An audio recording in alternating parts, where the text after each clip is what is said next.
Avatar: The Last Airblunder was created and developed by a passionate team of highly skilled artists, musicians, writers, and producers who poured everything they had into creating an original and evocative world. With all this going in the favor of the live-action film, what could possibly go wrong? Oh, the keystone of this film, the absolute first priority for any director worth his salt, has to be the protagonist. To recreate Aang from the cartoon, Shyamalan needed a young, vaguely Caucasian Chinese mixed-looking boy with an incredible stage presence, the ability to pull off intricate choreography, and a wide emotional range. Instead, like most Hollywood producers, Shyamalan went on the prowl for a hairless Indonesian boy who desperately needed the money, and as a result, we wound up with an autistic albino with dick-sucking lips, a tramp stamp on his forehead, and the amazing ability to mispronounce his own name. Is it okay if you tell me your name? The monks named me Ang. Aang also doesn't seem to have the lung capacity necessary for speaking more than 4 words at a time. I ran away from home. We got in a storm. We were forced under the water of the ocean. He talks like a little bald-headed Christopher Walken. Offsetting his complete lack of acting skills is Aang's amazing ability to fight without ever being hit, and to also never actually hit anyone due to an apparent lack of second takes. To be fair, it does make sense that no one can hit Aang. I mean, what kind of jerk would hit a little boy who's already dying of leukemia? The secondary roles of Sokka and Katara are filled by child actors scrounged up from the set of a high-C commercial, but they have less lines than my wrinkly ball bag when I sit on a park bench naked. Also, to balance out the new all-white cast of good guys, M. Night Shyamalan decided to cast a bunch of out-of-work gas station attendants as the villains.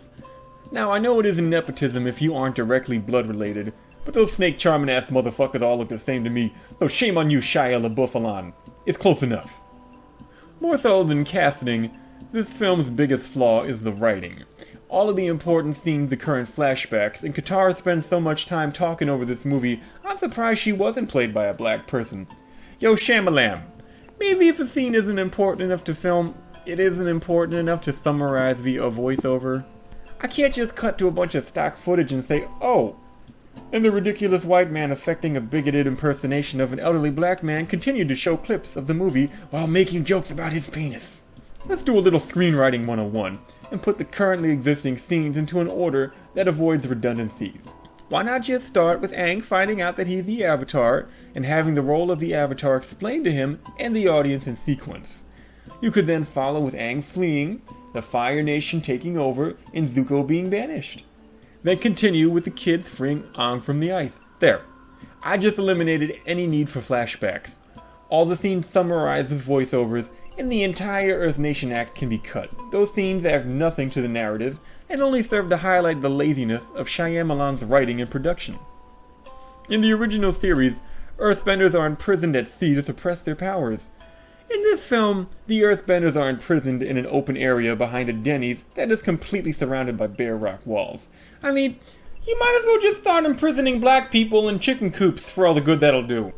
However, the Earthbenders are so downtrodden, what with their men living as slaves, and their women being raped nearly as often as their livestock and hairless, effeminate boys, that it takes a white Jawa with Lunchable's breath to whip them into action.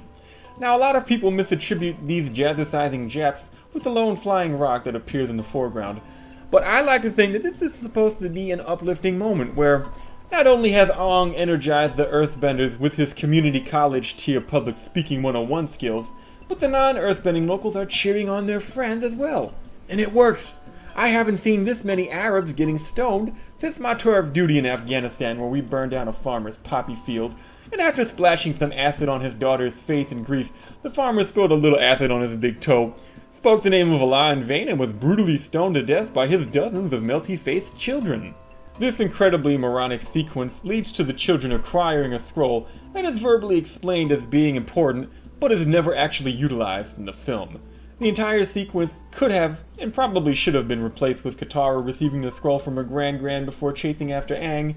It would have presented an opportunity to connect Katara with her murdered mother and reinforce the danger posed by the Fire Nation.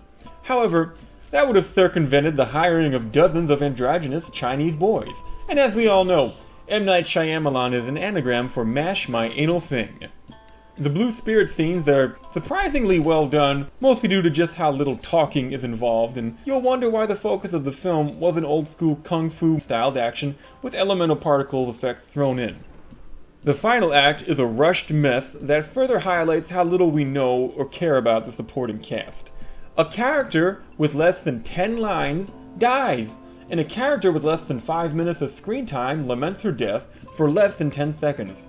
We then cut to a fight scene where hundreds of powerful benders, utilizing the power of a completely spent budget, duel using rubber spears and swords instead of water and fire. Ong summons a cost-effective wave of blue jello to slightly raise, then gently lower the Fire Nation's boats completely unharmed, as rendering exploding ships would have cost money, and the film ends on an extremely vague note. I think this penultimate scene from The Last Airbender best summarizes the flaws with the film as a whole. The butthole, to be exact. Now, I don't know about you lazy-ass YouTube watching motherfuckers, but I have never been so overwhelmed by other people's gratitude that I mimed handing them a bowl full of jello. I assume Ong is supposed to be indicating his acceptance of his pivotal role as the Avatar, but he just comes off as looking like he really needs to shit, and is afraid that some will slip out if he moves. Overall, I can't recommend watching it unless you want to laugh at how bad it is with friends, or laugh at how bad it is while sitting alone naked in your room, then realizing how empty and devoid of meaningful relationships your life is, and weeping. Either way, viewings of The Last Airbender generally end with someone naked and crying on a couch. Thanks for your time, and goodbye! Look at this big old fish. What's up? Oh, that's not a fish, that's a turtle. That's a mammal. He lays eggs and gives birth to little black babies. What's wrong with you?